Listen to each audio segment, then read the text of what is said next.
that we are having as part of the Global Conference on the Decade of Sciences for Sustainable Development. My name is Nigel Crowhall. I'm Chief of Section for the Local and Indigenous Knowledge Systems Program, and I'll just be doing some of the light moderation from here. I do want to say, if you are not fluent in English or Spanish, there is simultaneous interpretation. So if you want to follow in one of those language choices, you can use the headset, which you'll find in front of you. Choose the channel which you need. We're going to move very rapidly into the opening of this section. So es un gran placer, damas y caballeros. It is a pleasure, ladies and gentlemen, to start this event here today. It is my absolute pleasure to introduce Mr. Diomedes Lusitante, who will be opening our dialogue today with a Kofan people ritual. Mr. Lusitante is a knowledge holder, traditional knowledge holder of the Kofan people in Colombia, and he's also an authority in the Kofan people and part of the Resguardo Campo Alegre del Afilador. You have the floor.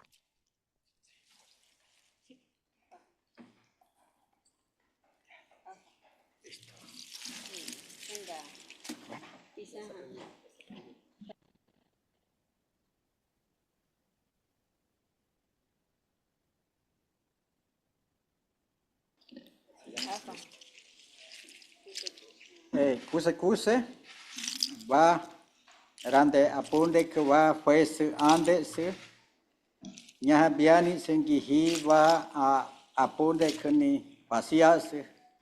Mr. Lusitante is speaking in the Indigenous language and will be now doing a prayer.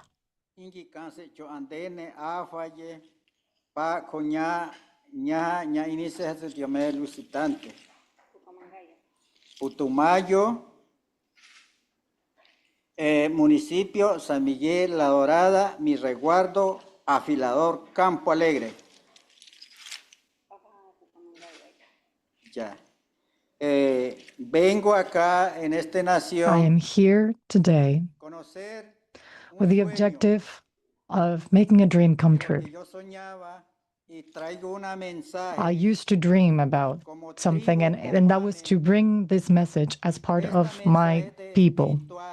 I'm bringing a spiritual message for this country. A message so that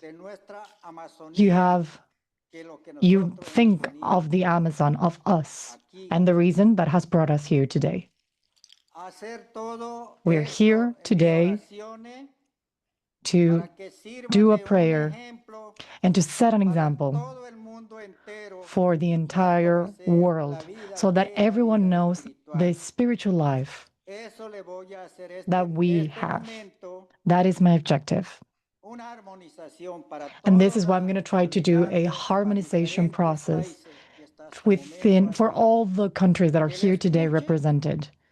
So please let us hear and improve your health and your situation. That is my wish.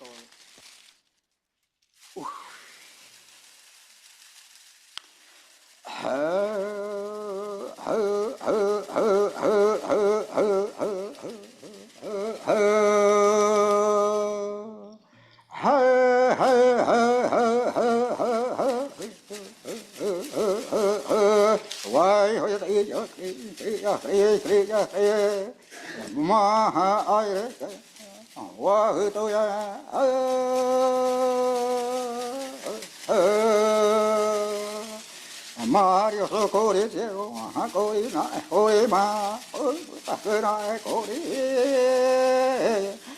Macori,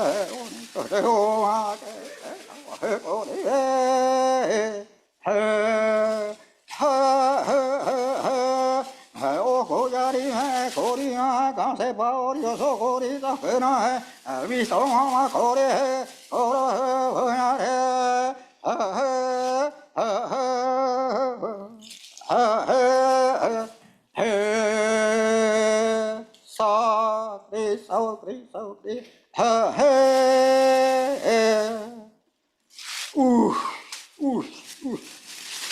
chiga tsu afe paha pa kuwa ande rande ainde ku pa nya junya anja pa chiga ingi chantsu pa chimatsu za ku maha maya chiga tsu afe paha. Muchísimas gracias. Muy Thank you amable. very much. Thank you. This was for all of you. Thank you. Muchas gracias. Thank you. Thank you very much. So it's my pleasure to As I was introduce saying, our first como two speakers who are going to do their opening remarks. This event is quite important in the sense that we're looking at the relationship between culture and nature, looking at biocultural diversity and particularly indigenous knowledge, and how appropriate to open with an Amazonian leader to speak to us about this process. So it's my great honor to introduce Abu Amani, the Assistant Director General ad interim for the sciences sector, who will be speaking on behalf of the House with some opening remarks, and Her Excellency Laura Andrea Roria, Ambassador Extraordinary and Plenipotentiary from the Permanent Delegation of Colombia to UNESCO. This event is being jointly supported by the delegation and UNESCO and evidently the community where we're working. So, Abu Amani, may I ask you to take the floor? Thank you very much, Nigel, and also thank you very much for the prayer. Of course, indigenous people and nature is one, and thank you really for this prayer. Your Excellency, Ambassador and Permanent Delegate of Colombia to UNESCO, and also Excellencies, I want also to recognize the other ambassadors, particularly the President of the General Conference, who is with us. Thank you for your presence. It is a great honor to welcome you to UNESCO and to offer opening remarks on this occasion, which highlights the vital contributions of indigenous people to the conservation of biodiversity and safeguarding of cultural heritage. Nature and culture have always been deeply interconnected. Indigenous peoples' knowledge systems embody these interlinkages, recognizing that there is no separation between people and nature. For indigenous people, caring for nature also means safeguarding their cultures. Their knowledge systems show us that biodiversity thrives where cultural heritage is strong, where indigenous languages are spoken, where traditions and spirituality are practiced, and where communities maintain deep relationship with their lands, waters, and ways of life. At a time when the world faces crises of biodiversity loss, climate change, and cultural erosion, indigenous people approaches to sustainability offer important lessons for humanity.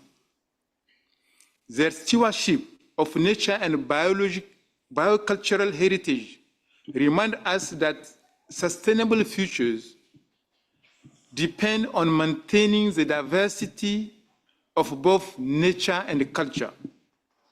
Recognizing this, UNESCO is committed to working in partnership with indigenous people to co-create solutions and strengthen indigenous leadership in biodiversity conservation, cultural safeguarding, and sustainable development in line with the UNESCO policy on engaging with indigenous people.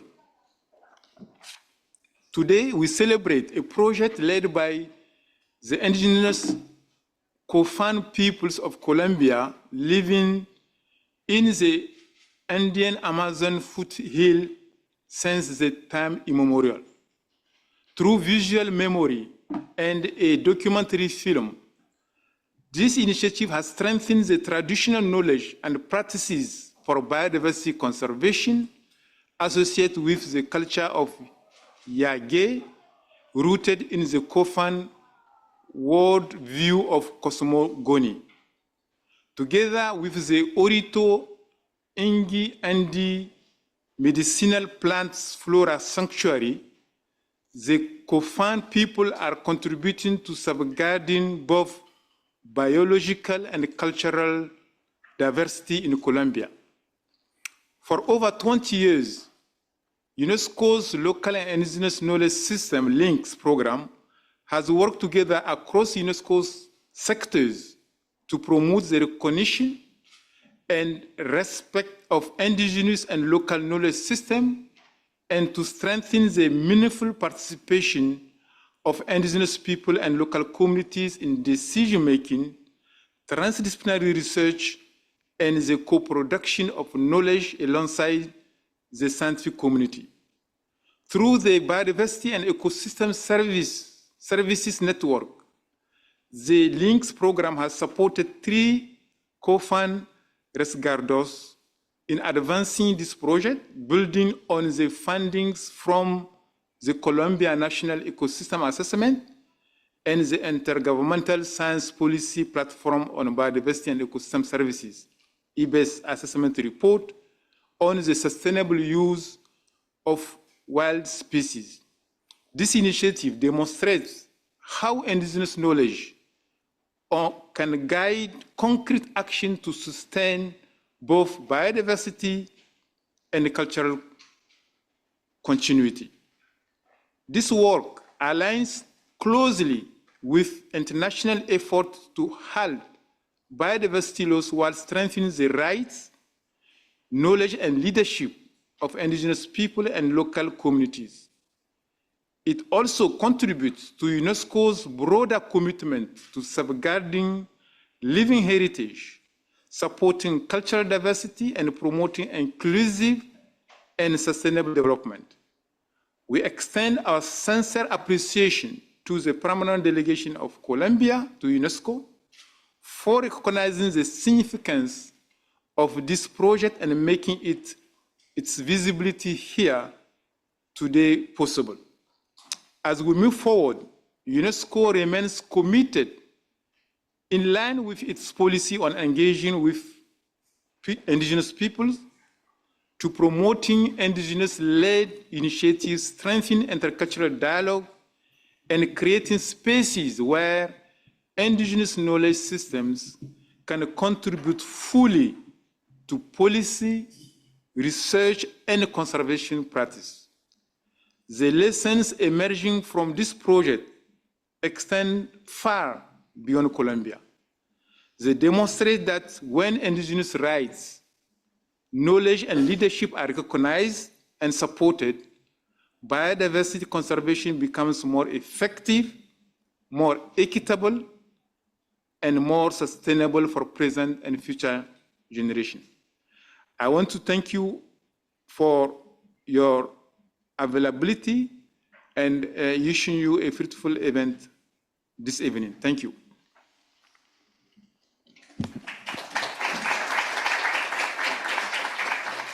Abu Amani, the Assistant Director General ad interim for the Sciences sector. And Abu, we always thank you for your ongoing support for the LINKS work. We often work together with hydrology on water issues, and generally the science sector is very engaged.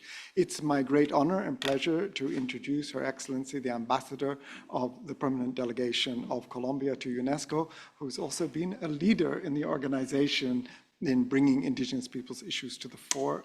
Ambassador, welcome, and the word is over to you. Thank you, dear Nigel. Distinguido Subdirector General para las Ciencias Naturales, Distinguished Assistant Director General for Science Sector at UNESCO, distinguished colleagues, chief esteemed colleagues and authorities and guardians of life, and specifically to all Kofan community, welcome to all of you. It is an honor for me and for the Permanent Delegation of Colombia to UNESCO, and along with UNESCO and with the program of local and indigenous knowledge system, to dedicate this event to the richness and the knowledge of the Kofan people. We gather here today in the context of the International Decade of Science for Sustainable Development, at a time that is making us reflect upon the basis of our relationship with the natural environment. Today's event has the objective of documenting a local initiative, but also to illustrate a global principle, and that is the interdependence between biological diversity and cultural diversity. Historically, environmental governments and conservation policies have been carried out under a paradigm that has separated modern scientific knowledge to traditional knowledge, local and indigenous. And this distinction, it's not just a mere academic category. It has resulted in a marginalization of indigenous people as important actors in the preservation of biodiversity.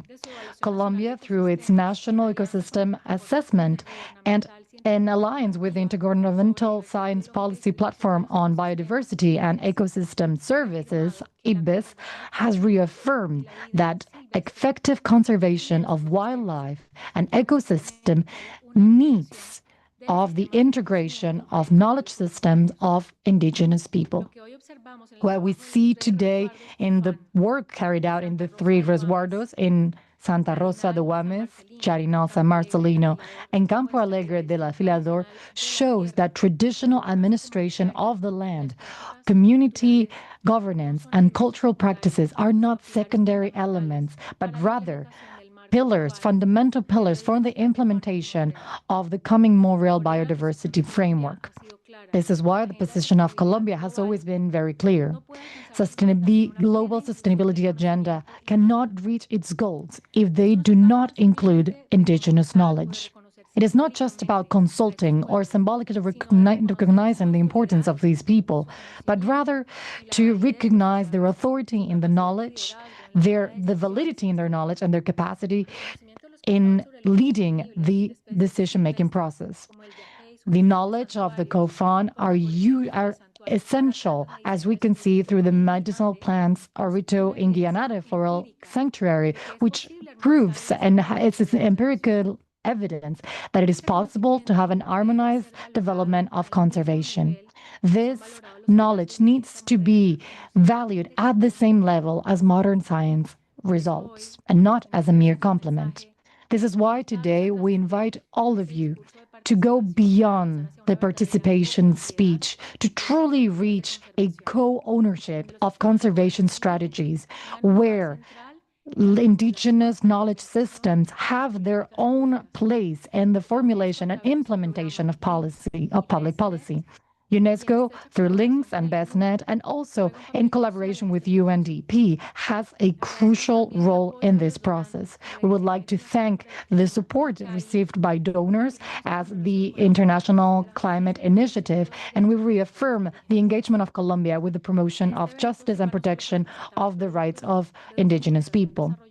We hope that this event is not only a way to present the results of this documentation, but also a way to establish a horizontal collaboration where ancestral knowledge and scientific knowledge do confer in the same challenges that we have ahead. Thank you very much.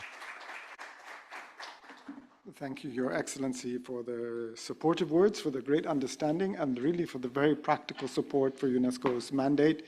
And our relationship with Colombia is very strong. Colombia is a tremendous biodiversity hotspot on the planet, as well as so rich in cultural diversity. And we're constantly learning from you and constantly happy to cooperate. The ADG needs to leave for other obligations, so thank you very much for your presence.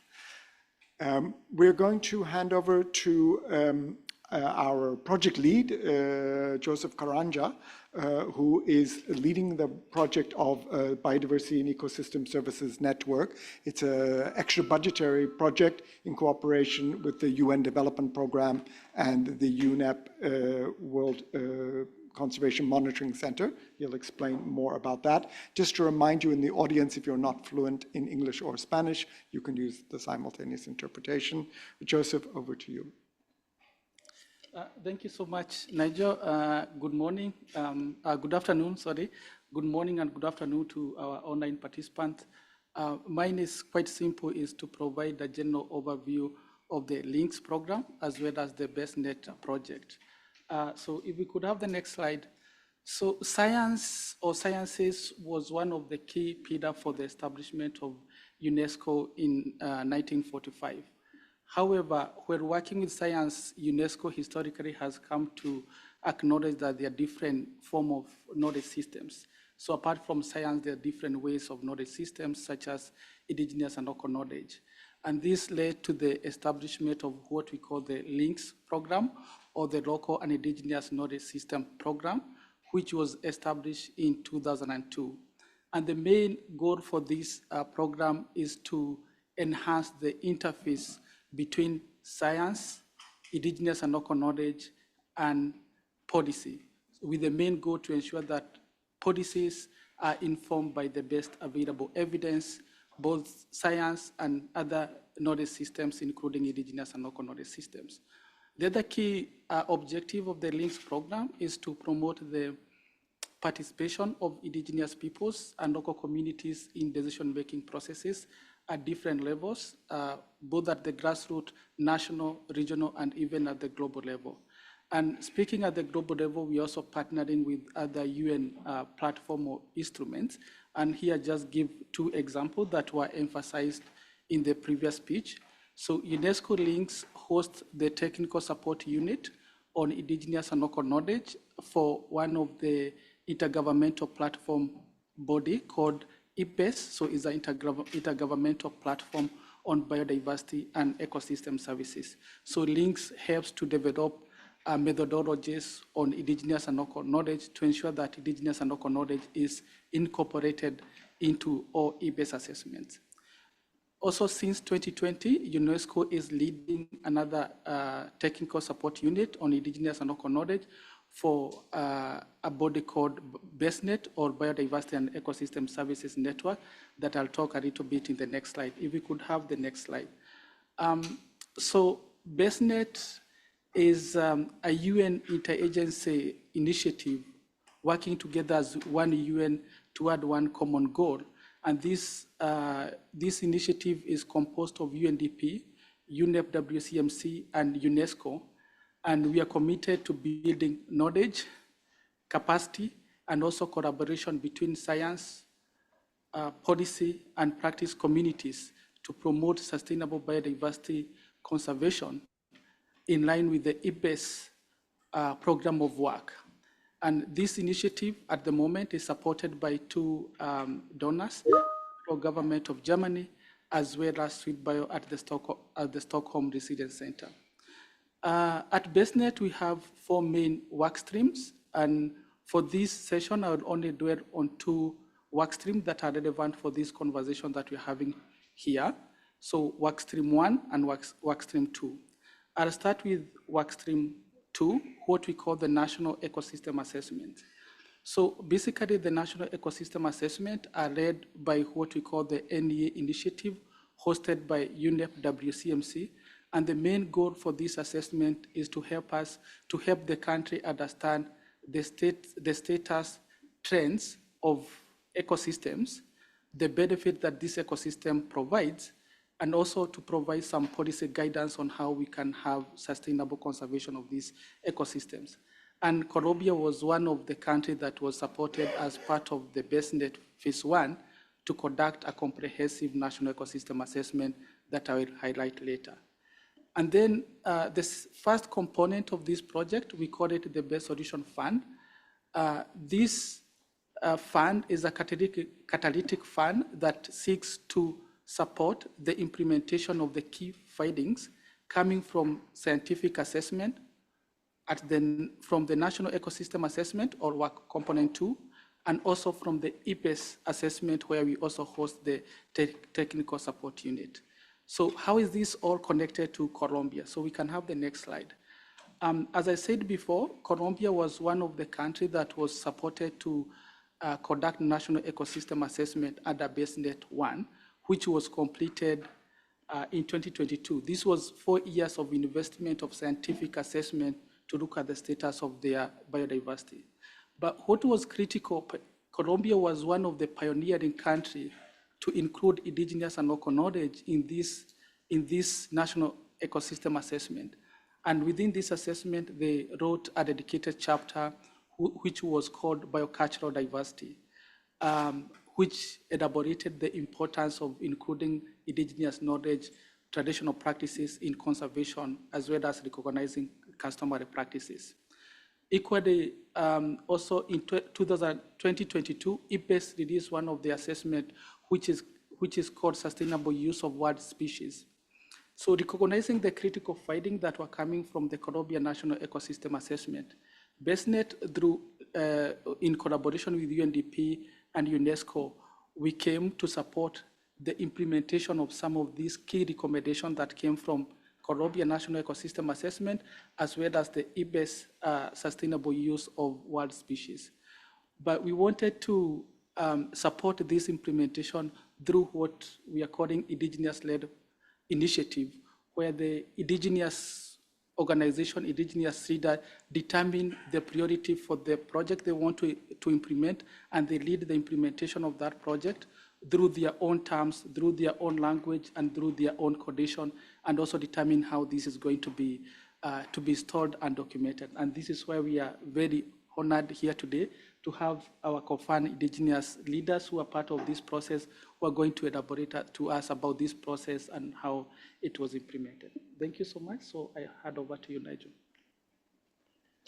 Joseph, thank you very much. And also to say in the audience, we have some of the other countries that have been participating in the National Ecosystems Assessment and BESNet processes. We're always happy to discuss this further with you if you would like, but thank you for the framing of that. I'm going to hand over to our colleague, Sofia Delguer, who is also part of the BESNet team. Sofia has just added an enormous value to our work, but including she's responsible for a lot of our programming in Latin America and the Caribbean. So Sofia is going to lead a dialogue here at the panel. So it's my great pleasure to hand over to you. Gracias, Nigel. So this session will be all in Spanish, just if anyone would like to switch into English. Primero quería comenzar para First of all, agradecer profundamente a los tres. I would like to thank the three Kofan resguardos, Yarinal, San Marcelino, Campo Verde del Afilador, and Santa Rosa del Guames. Thank you for the trust vested in UNESCO. And thank you very much for having coordinated this project in an excellent fashion. If you are joining us in line, I hope that you've managed to log in. And thank you very much for all of you who have shared your view of the world and the connection you have with Mother Earth. Before playing the trailer of the documentary, I would like to point out that one of the findings in Colombia's NIA specifies that the biggest concentration of biodiversity happens to be in locations where Black communities, indigenous groups, Afro-descendants, Raizalis groups, Palenqueras communities, and farmers and other local communities have developed their own management and governance systems. Therefore, it is urgent to articulate and recognize their governance and knowledge systems. Now, I would like to move to the next slide and show you the project. There were three outcomes. We have the documentary, a digital brochure, and a photo archive. And we would like to show all of you a portion of the trailer. We will give you a QR code, and during the cocktail, we will be able to show you more about these three outcomes. For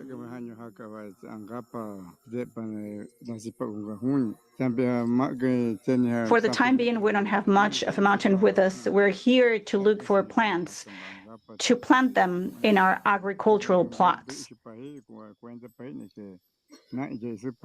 With these plants, we heal our children when they are sick.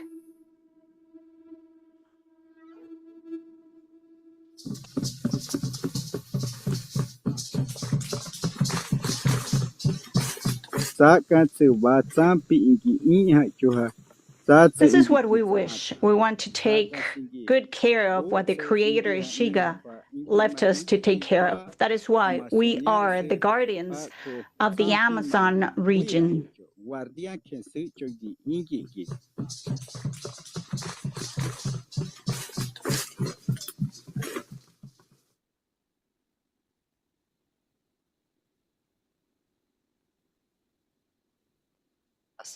Ahora voy a presentar a nuestros invitados. I'm going to introduce our guests. Jadida Toyota Lusitante, descendant of traditional authorities of the Kofan people.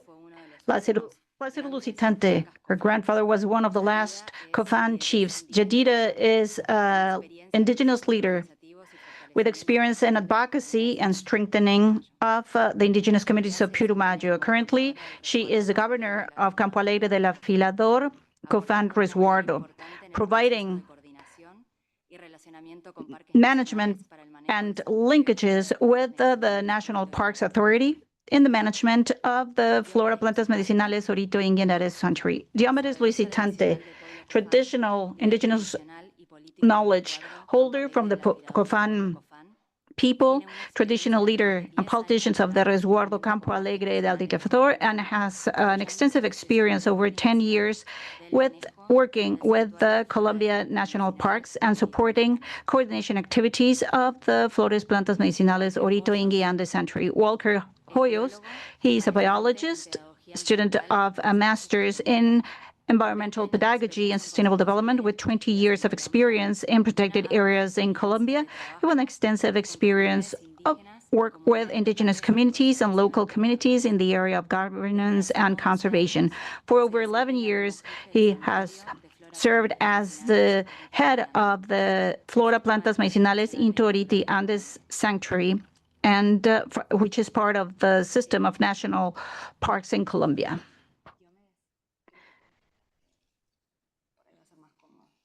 Please, Diomedes, if you will, probably you will be more comfortable without the headset.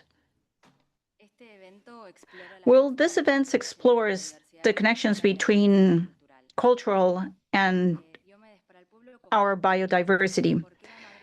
Why is it that Mother Earth is not detached from culture in the Kofan people, and how do you identify the connection between plants, language, territory, like the Shahé ceremony, and in the Kofan cosmovision?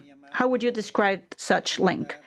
Thank you very much for that question. Let me share with you that we defined Mother Earth as follows. For our people, whatever you plant, anything you plant in our land, just as a mother, it gives birth to a child. That is why we call the earth Mother Earth. At the same time, as traditional medicine men and women, we use plants as medicine. Holy Father and Holy Mother have given us plants to heal in the Amazon region and all around Colombia. And I would say plants are all over the world with the same purpose. And there is a specific plant that our Holy Father has given us, Yagué, the plant. In order to understand the teachings and to contact our spirit, we use the plant to understand what it's in the earth. And we know that we are here in this land, and we have 3 spaces where we inhabit this type of land, and there are different layers. That's how we see the earth. One above and one below. And we would like to share with you our spirituality. There are plenty of countries who can hear about our spirituality. We can share with you what it's invisible, but you can't know what it is. That is why we are here to convey our message. Without the earth, we cannot live in this world. Mother Earth gives us everything we need. Why am I sharing with you this message? Because where we live, we used to live in nature, but our water is now polluted. Our mountains are growing small. Our medicine plants are not as they used to be. We used to have a lot, and we are not having much. What will happen if we don't take care of what we have in this space? Let me share with you that global warming, as scientists have said, it's real. You have felt it. Our mountains, that we see them as mothers, do not have the same level of water that they used to have. And the oil companies take water. They're sucking oil from the land. So sooner or later, we will see the end of our resources. That is why I'm here. I want to share with you the spiritual tradition that our Father gave us. You can't see it. And probably if you don't see what I'm telling you about, you can't understand it. We are here. We're here because of our motherland. You might see oil, but for us, that is the blood of our Mother Earth. And if you compare it to a human being, imagine your veins. With no blood, there's no life. And the same applies to the rest of the world. You can bleed out. You will collapse. It's the same thing with our own world. That is why, without our Mother Earth, we will die. When there is abundance in our mountains, we see it as Mother Earth giving us positive energy. We have medicine in plants, we have pure air. But that's what we need. We don't need polluted air. Sometimes I feel the pollution in areas like this, where we are. For that particular reason, we take care of our land.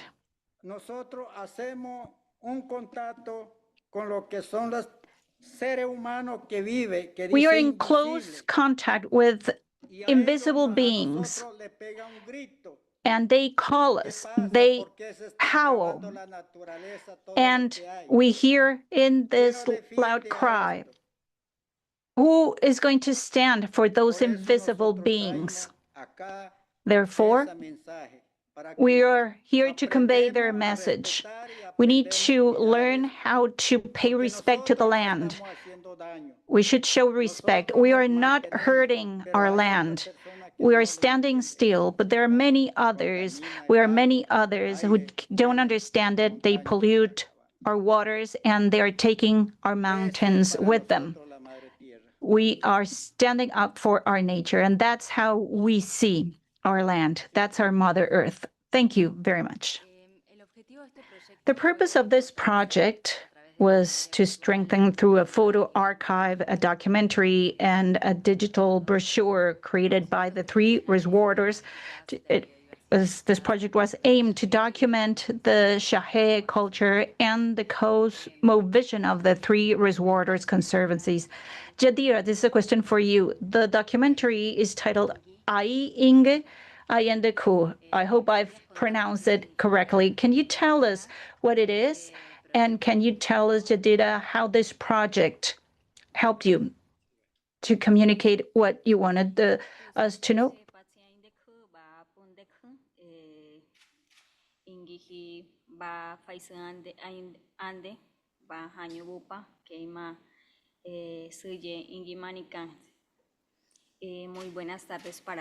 Good evening to all of you.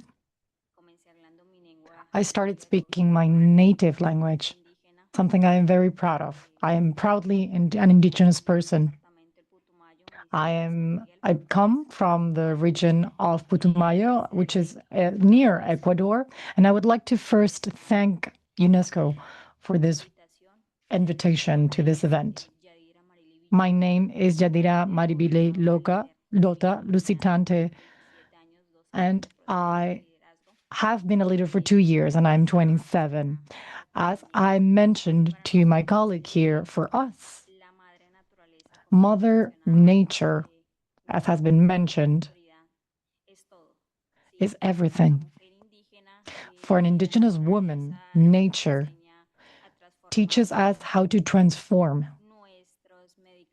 our traditional medicine, for example. It teaches us how to focus better on fabrics, as you can see, something we make ourselves. And we are very thankful to Mother Nature, to water, to air, for the oxygen that it gives us, for the food. This is everything for us. And I would just wish to tell you that what we are here to convey today, it's something of the utmost importance, and that is that we're all human beings, and we all need oxygen. And that's what we are taking care of, and that's what we want to show you today. Colombia, a little part of Colombia is ours, and that's what we're doing there. And we hope sincerely that you will be able to visit us and to get to know us and to live experiences, which we consider is the most important thing. I would also like to thank UNESCO immensely for the focal point that they are putting on Colombia and other entities that have helped us carry out this beautiful event, and to allow us to be here to show you what we have in Colombia. Because indigenous people of Colombia exist, we exist. And we are the ones who are taking care of Mother Nature. We do not hurt our land. We are not bad. We have a worldwide view. We think of all of you. We do live in the Amazon, that is true. But even though so, we want to keep conserving our nature, and we wish to keep the focus on the importance of this. We need to think of Mother Nature because for us it is life. I would also like to mention that even though we have had obstacles, and even though not everything is perfect in our country, we have plenty of pollution and oil spills. Even though that does happen, we also keep on doing the conservation processes that are required. We protect, and we will keep on protecting. That is our goal, to be able to protect our Mother Nature, and to do so through indigenous knowledge. With the problems of oil spills, for example, well, that is an obstacle for us to keep on bringing life. So it's essential that we take care of that womb. We need, therefore, to be here today and to explain to you that you are invited to come and experience firsthand how we see the world. And if you want to live this diversity, Colombia has open doors for all of you. If I tell you, well, the experience will very much differ if you experience it firsthand. When we are in the mountains, we see things differently. Everything has a life, water, a tree. It's a mother. They're beings. They have their own masters as well. They have their own mothers, as we call them. And when we take yaje, that's how we create bonds. We create connections of all kinds. And these are very deep bonds that we create. And it's very hard to explain. You should experience it yourself. So thank you again to all of you. Thank you to UNESCO. And thank you to allow us to share all of our knowledge. This is just a part of it. I wish I could share more, but please do come and visit our territory, how we conserve and how we live. Thank you very much. Thank you. Walker. The sanctuary of Orita Ingi Ande, it's an example of administration of a territory. Could you please tell us briefly the story of the sanctuary and how is this co-ownership of the sanctuary works and what did they do to safeguard the traditional plants? Good evening. First of all, I would like to thank UNESCO again for their invitation.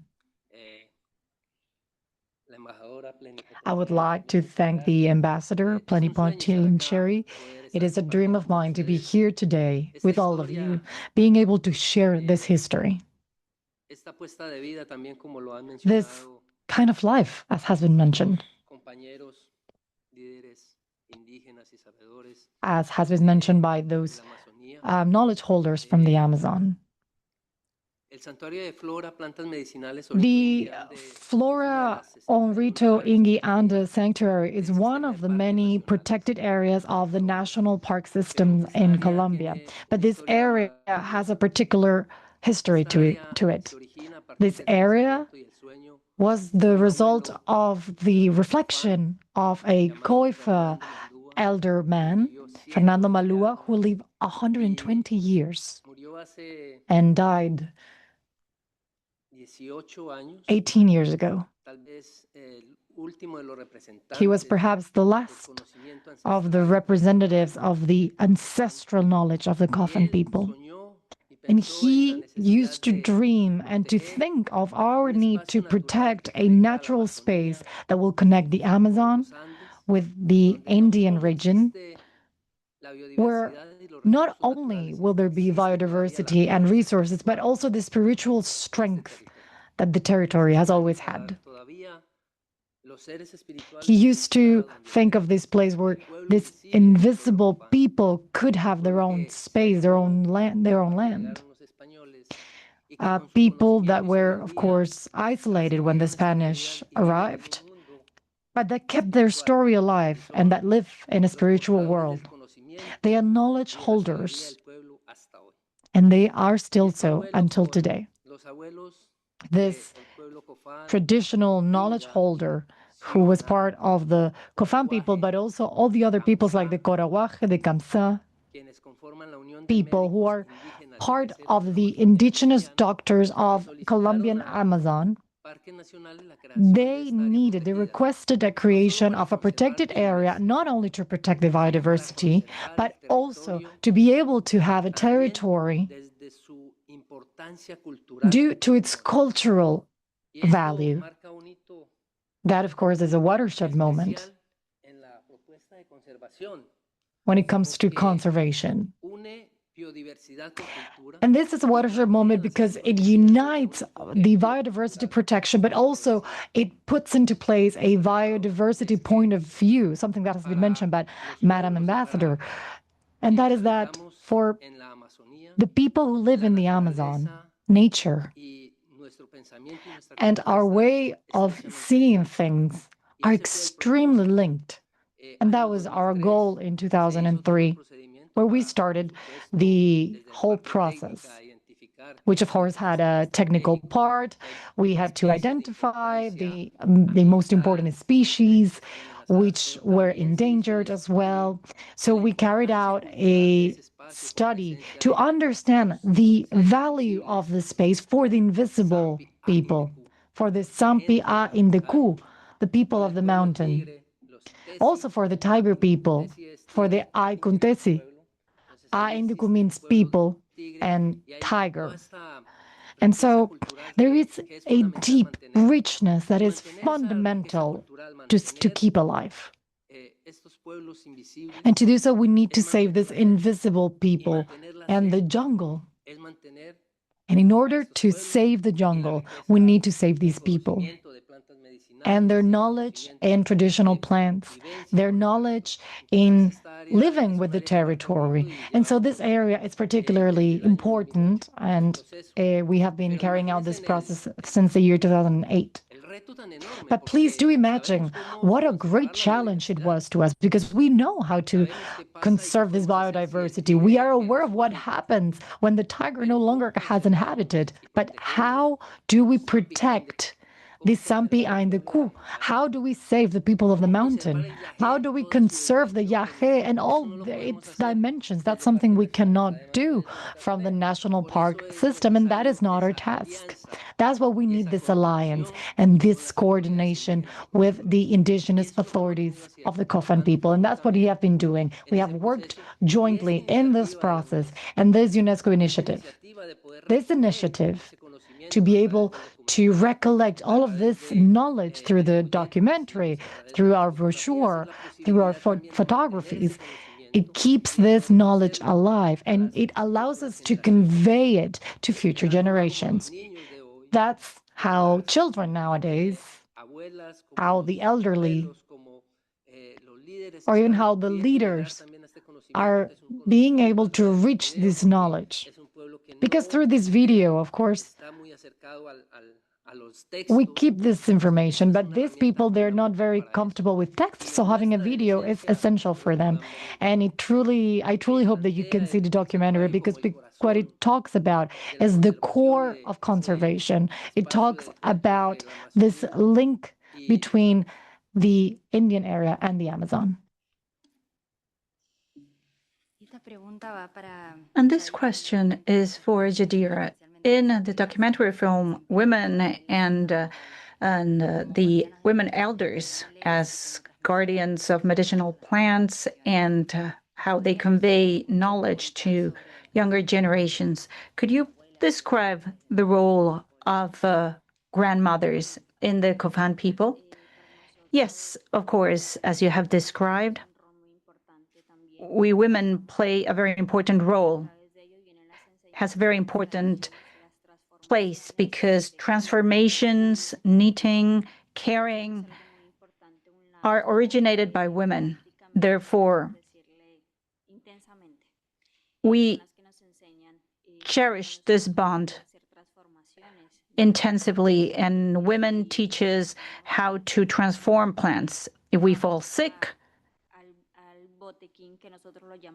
we go to our medicine kit, which is made of plants, and what we do is to transform plants using traditional methodologies. We don't add any chemicals to plants. We use traditional practices. And this is when our grandmothers teach us how to do it, and in our indigenous language. Let me tell you that the Kofan people is on the verge of extinction. I would say that 80% of the Kofan people still speaks the Kofan language, and we preserve our own traditional mores. And I would like to say that women in the Kofan people have a very important place in our spiritual practices and in the way we use Yahe. Women and men are very important. They're equally important in the use of Yahe plant.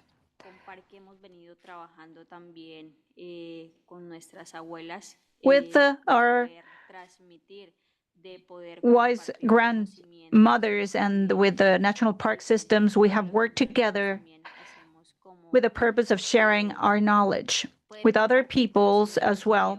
We share and we bring with us the learnings from those exchanges with other peoples in the region. And that is the importance that we give to grandmothers, and they have a very important role.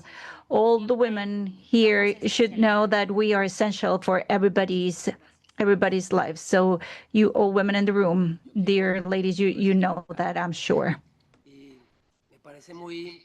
If I may, I would like to highlight the importance of having Yadira here with us. She's a young indigenous woman. As you know, she's young, but she's very wise, and she plays a leadership role, which is essential, specifically now, because we know that women should have these spaces,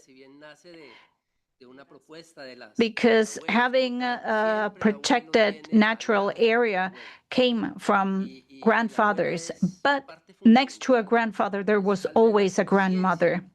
And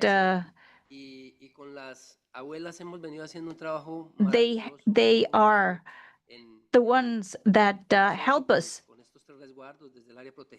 They serve as our conscience, and they have worked together with us. They have created a group of Kofan grandmothers and elders. They have together, they have come up with a list of 140 plants. They have created their own catalog with each one has its own methodology, and they grow them in their nasipas. The nasipas is Sweden. It's an agricultural plot, and now they call them nasipas hepa in the Kofan language. It's a medicinal orchard, and there are some plants that do no longer grow in the resguardos because the rainforest has been destroyed, and now more plots are used for agricultural purposes. Now the grandmothers, the abuelas, go deep into the rainforest to get those plants. It's so wonderful to see them walk into the forest together with younger women, with their grandchildren, and they are getting those plants, they grow them, and they with them create shampoos, ointments, and it's a clear reflection of today's reality. That is to say, in nature you see plants, but the indigenous groups, they also use those products. So the elders with their apprentices and with their children, they are doing a wonderful job in taking care of the plants in this area, which is a natural protected area, and they play an important role in protecting medicinal plants, using them, and at the same time they use the plants in their daily activities. So there is a clear link between the local knowledge with science, and if we want to call it Western knowledge, and local and indigenous knowledge coming together in one same place. Thank you, Walter. Now, Diomedes, please, this question is for you. If you want to use Kofan first and then speaking Spanish, feel free, please. Well, just as Walker and Yadira have described the presence of invisible beings in your spirituality and how they play a role in this project, and actually this is the heart of all the conservation activities that you as guardians of the land embody. Would you like to share us in Kofan where the invisible beings come from? Would you like to tell us about invisible beings just to wrap up this panel, please? I'm going to use my language to tell you this story.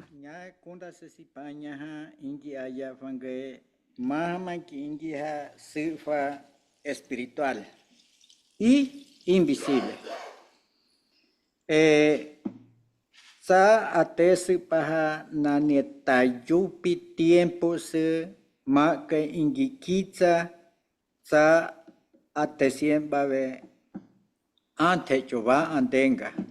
Sama tsu tayupi se ni baha ha nyuni atesi paha himbitsi nyuame ante kunaite nyuame ingi tatarabuelo de kuye abuelo de kuye atesien chutsu sa invisible que se yo ama que nacen de que fuese un dico ema un dico ya va un dico que se nacen de que invisible undikh ema undikh ya thesi undikh hai kahan si nae se kahan si undikh hai nani faise ha thesi aindekh undikh hai faise aindekh airo aindekh undikh hai pa khutsu undikh ya chuichi saka tsu atesu pa jahe nyo me kuraka aindekh ha pa khomatsu undikh pa ka se tsai faise a ivetsu da pa ka se fa sa invisible nya tsesebe nya nyo me jahe maku ipa jaipa nya undikh ye nya va yangi ke ka kundase kya ke ya panya nya afa hechuma pero nya va tiangi me ke ya niña tsai ke se hembia ke ya ki athe ya binyama va tengi ke ya panya nya afa hechuma pa chinya se thai chuma ki panya ma pero nya ma ki athe sa tsu invisible chen su cho ha ma ken ki ingi ha undi khoya ingi ha undi khoe kwangi undi khokya kan undi khoha tangi ingi ta voice ni ha ma ken ki ha bakase sa tsu ates pa espiritual ingi kitsa ma ken ingi ma ante cho sa tsu rande ates pa sa ates pa no pa chimbe sino maha tsese atesi pa kanse kya kanse ye chiga yi tsama atesinya ma ke maha ai undi khuya che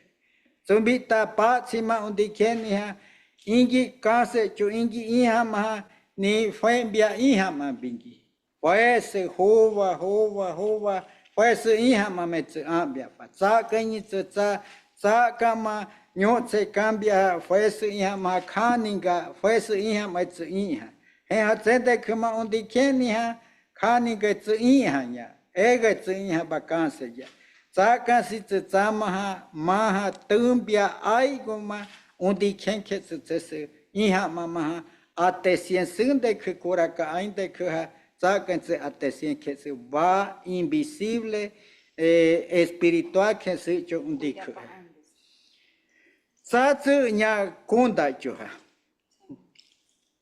Kunda. A ver, para traducir yo Very mismo. well. I'm going to be my own interpreter.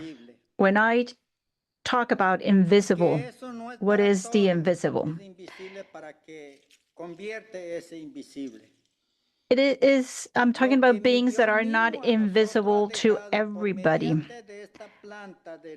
Our God has decided to put in our plants that transmission of knowledge from plants. You lift through the plants your heart, not your body. This is how you learn what's in this earth and many other earths, the bad and the good in the world. Or you can go from what is bad to what is good. That's what I mean when I use the word invisible. This is what I'm wearing, my Kuzma, my shirt. It is blue, but I can wear a black shirt. I can change it if I want. I am standing before you. I might be addressing you, singing, but you might not see me. I might be speaking, but you will no longer see me. If I change my shirt, I will wear a different one. It's like turning upside down and you will not see me. This is what I mean when I refer to being invisible. And of course, it is not an easy task to explain being invisible. You might drink yahe for a long time, and you don't know if you might get to that level or not. There are a lot of people who say that there are many medicine men out there Yes, of course. You are going to find different medicine men in different indigenous peoples, and I respect each practice. There are others who pretend to be medicine men. They look very good, but they don't wear the same T-shirt. They look like traditional medicine men, but they don't represent or stand for anything. How can I say this? There are some of us who live in the rainforest. I am Diomedes, and I travel. Yes, I am a chief, a Curaca chief, but I come to you and I am sharing where I come from, and I live in the rainforest. And you have invited me to share with you who I am and what we do. This is what I wanted to share. Thank you very much. Today, when we gathered and we talked about this panel, I thought that it was very important that even though we won't be able to understand Kofan, it was essential for us to listen to it. It is a language that needs to be preserved, and therefore it is essential that we can at least hear it. It's essential to have that moment for the Kofan language. Would you like to add something else to perhaps wrap up?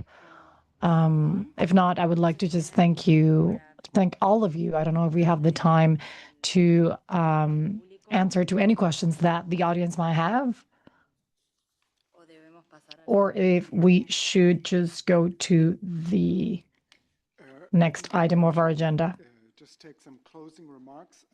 The good news is that the Permanent Delegation of Colombia is graciously inviting you to a reception after this session. So we hope that you get a chance to really have a conversation and maybe even learn some Kofan as well. So there you have an activity. So there will be discussion afterwards. For the closing remarks, firstly, a deep, deep thanks to the panel. For sharing your stories, your experiences, your courage. These are all things we value. If you spend time at the headquarters, you sometimes ask yourself, where is UNESCO having change? Where is it touching the planet? And it's very wonderful to hear that it's doing it with your community right in the Amazon. It's very inspiring. I'm going to invite our colleague who is the chief of section for the Man and Biosphere program. We have more than 700 sites of biosphere reserves that support both biological diversity and cultural diversity around the world. So Hans Tulstrup, can I invite you to come and share a few remarks about the panel and the discussion, and we will close the session after that, and we really invite you to come and join the reception afterwards. We'll guide you over there. Hans, welcome. Thank you, Nigel, and thank you all. I am now all that stands between you and the reception and the opportunity to learn Kofan and to hear more about the knowledge and practice of the Kofan, so I will be brief.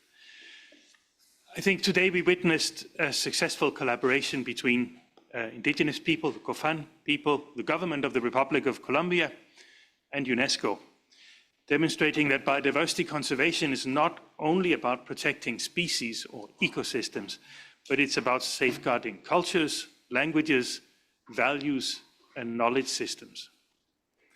The story that was shared by the representatives of Kofan here today is an example of indigenous leadership in action.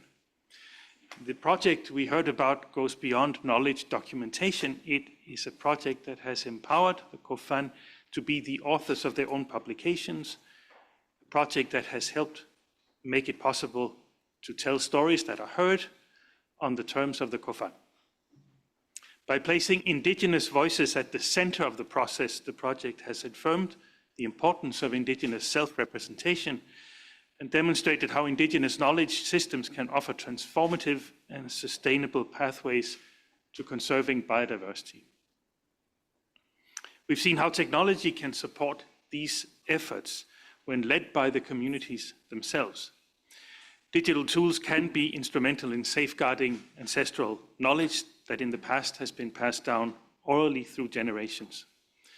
Now through documentary filmmaking, photography, drones, digital tools, the Kofan people have new ways to document and share their knowledge while still maintaining ownership of their narratives.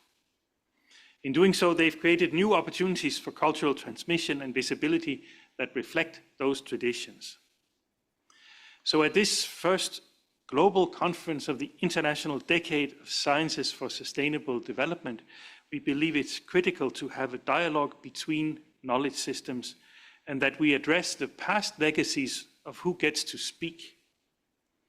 Indigenous knowledge and science bring complementary evidence, and when brought together with mutual respect, are able to contribute to a more effective and a more inclusive approach to addressing biodiversity loss and other environmental challenges.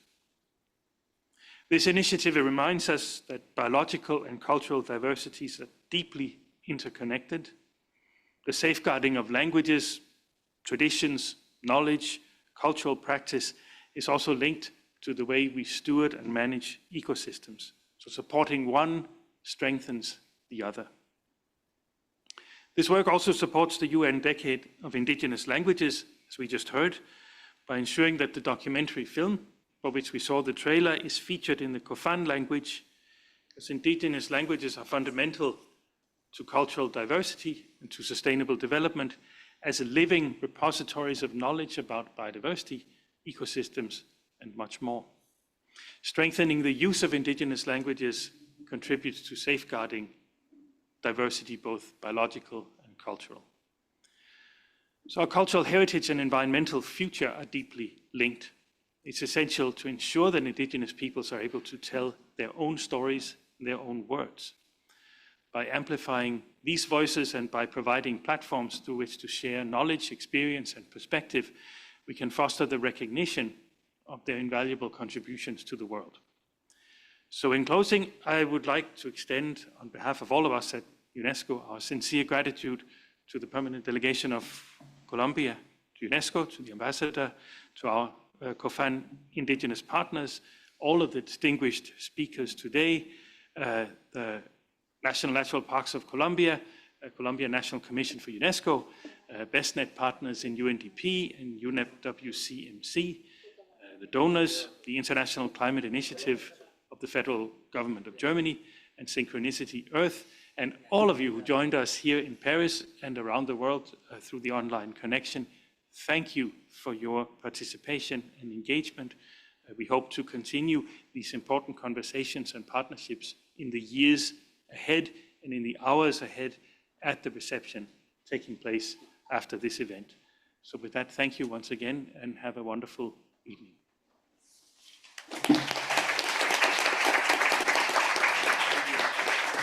So we're going to invite you to the reception. Les invitamos por Reception's in the delegates lounge, or it's directly as you leave the door. We'll guide you over there. An enormous thanks to everyone on the panel, but particularly to our guests, our partners, our teachers. We appreciate that, and the enormous, really investment engagement by the permanent delegation. Greatly appreciated. Tomorrow there are 2 more sessions on Indigenous knowledge. There's the Belmont Forum dialogue tomorrow morning and another session in the afternoon. You can check your programs. We're pleased to be part of the International Decade on Sciences for Sustainable Development. Enjoy your evening. Thank you.